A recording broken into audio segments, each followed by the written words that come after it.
You haven't eaten in 3 days. Your stomach stopped hurting somewhere around hour 40. Now there's just this strange clarity. Colors look sharper. Sounds carry further. And somewhere in the back of your skull, something that feels almost like a voice is telling you things. You're not dying. You're not hallucinating. You're doing exactly what your ancestors designed you to do. Because here's what nobody tells you about fasting. The version we know today, the wellness routine, the biohacking trend, the intermittent window between breakfast and lunch, that is not where this started. The original version was darker, stranger, and far more intentional. And the reason ancient humans starved themselves on purpose has almost nothing to do with health. It has everything to do with what happens to the human mind when the body runs out of food. This is the story of deliberate starvation. And by the end of it, you will never think about hunger the same way again. Let's start with the biology, because the biology is where this gets genuinely unsettling.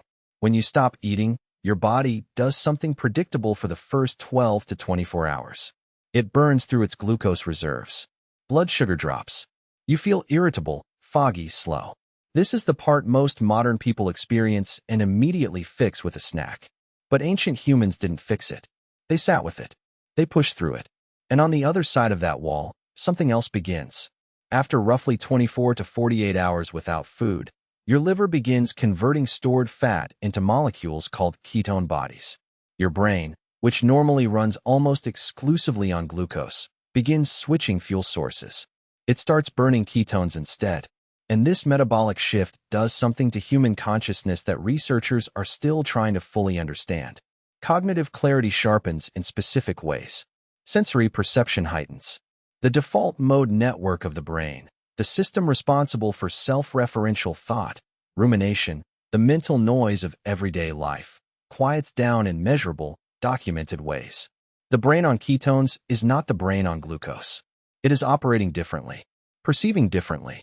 And in certain individuals under certain conditions, it begins producing experiences that feel, from the inside, profoundly significant.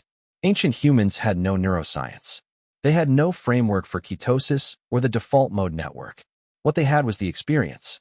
And the experience told them something was happening. Something important. Something worth seeking out deliberately. Here is where the archaeology becomes extraordinary. Across virtually every ancient culture that left any record at all, there is evidence of deliberate fasting as a gateway to altered states. Not accidental hunger. Not famine survival. Chosen, structured, intentional starvation used specifically to produce visions, revelations, contact with forces beyond the ordinary world. The vision quest traditions of North American indigenous cultures required young people to go alone into the wilderness without food or water for up to 4 days. Not as punishment, as initiation. The specific goal was to starve the ordinary mind into silence long enough for something else to speak. In ancient Egypt, priests underwent extended fasting periods before entering the innermost sanctuaries of temples. The logic was explicit. A fed body was a worldly body.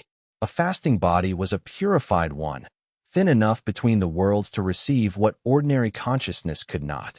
Ancient Greek mystery cults, particularly those at Eleusis, where initiates underwent experiences so profound they reportedly transformed their relationship with death itself, incorporated multi-day fasting as a mandatory preparation stage. You could not participate fed. The hunger was not incidental. The hunger was the mechanism.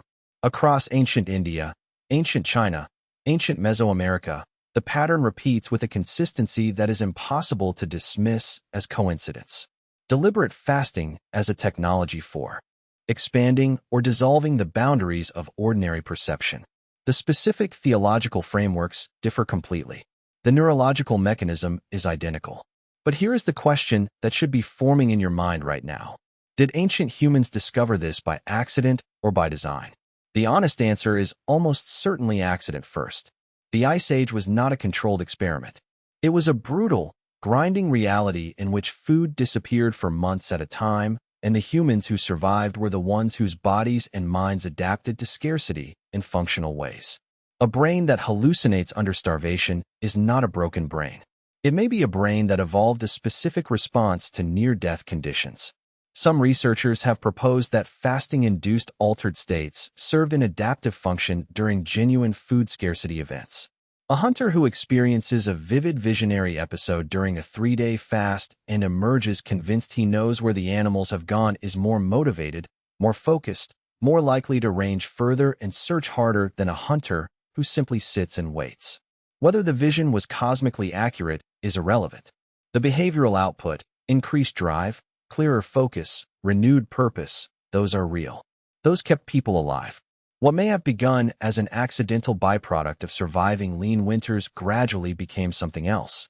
A recognized tool, a repeatable technology, a practice so reliable in its effects that cultures built entire ritual systems around deliberately recreating it. And then something happened that changed the relationship between humans and fasting permanently. Agriculture. Roughly 10,000 years ago, humans in multiple regions of the world independently discovered that you could control your food supply by growing it deliberately.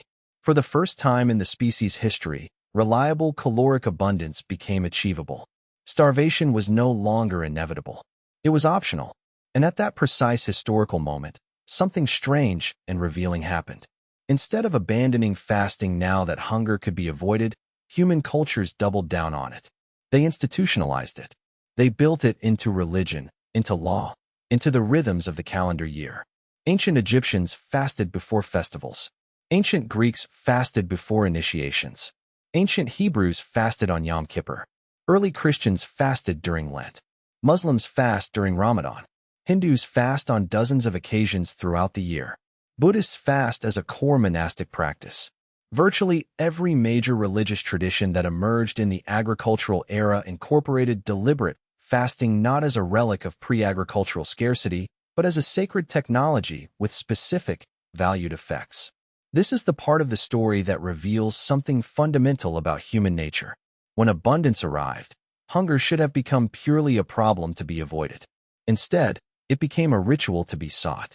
The only logical explanation for that transition is that the effects of deliberate fasting were considered valuable enough to preserve intentionally even when the external conditions forcing them had disappeared. What had been a survival response became a spiritual tool, and what had been a spiritual tool eventually became embedded in the institutional structures of civilization itself. But there is a darker side to this history that is worth being honest about. Not all deliberate ancient starvation was chosen freely. Across many cultures, fasting was imposed on specific groups, women more often than men, initiates more often than elders, the low status more often than the powerful. The line between sacred fasting and social control is not always clean.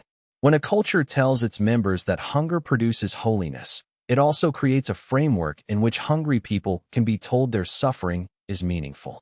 That is a powerful and not always benevolent tool. The history of deliberate starvation in human cultures contains genuine spiritual technology and genuine exploitation, often in the same institution, sometimes in the same ritual. There is also the question of what happens when fasting goes wrong. Not every extended fast produces clarity and visions. Pushed far enough, hunger produces psychosis, physical collapse, permanent organ damage, death. The line between transformative fasting and fatal starvation is real, and ancient cultures knew it. Many fasting traditions had strict protocols precisely because the practitioners understood they were operating near a dangerous edge. The Apache Vision Quest, for instance, had experienced guides monitoring initiates. Ancient Greek fasting rituals had specific duration limits and breaking protocols. The wisdom was not just in the fasting. It was in knowing when to stop. Here is what brings this all the way back to you. Your body contains the same metabolic machinery your ancestors used to survive Ice Age winters and seek visions in the wilderness. The ketone pathways are still there. The neurological responses to extended fasting are still there. The cognitive shifts, the sensory sharpening, the quieting of ordinary mental noise are still documented, still reproducible, still being studied in laboratories right now. Researchers investigating fasting's effects on the brain have found measurable increases in a protein called BDNF, brain-derived neurotrophic factor, which supports the growth and maintenance of neurons. They have found changes in the activity of the default mode network consistent with meditative states. They have found hormonal and inflammatory profiles that explain why extended fasting was historically associated with mental clarity rather than mental fog.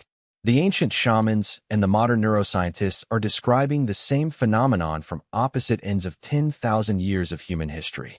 One called it contact with the spirit world. The other calls it altered default mode network activity and elevated ketone metabolism. The experience in the middle, the strange clarity, the heightened perception, the sense that something ordinary has dissolved and something more essential remains, that part has not changed at all. Your ancestors did not fast because they read about it online. They fasted because the world forced them to, and then because what happened inside that forced starvation was so remarkable, so reliably significant, so unlike anything available in ordinary fed consciousness, that they kept choosing it long after they had any reason to. They built religions around it. They built calendars around it. They built entire systems of knowledge around the thing that happens to a human mind when the body is pushed to its edge and something on the other side pushes back. The next time you skip a meal and feel that first edge of irritation, that small uncomfortable gap where food should be, you are touching the very beginning of something ancient humans walked all the way to the end of. They didn't stop there. They kept going. And what they found in the dark on the other side of hunger, that is one of the oldest things our species knows. We just forgot that we knew it.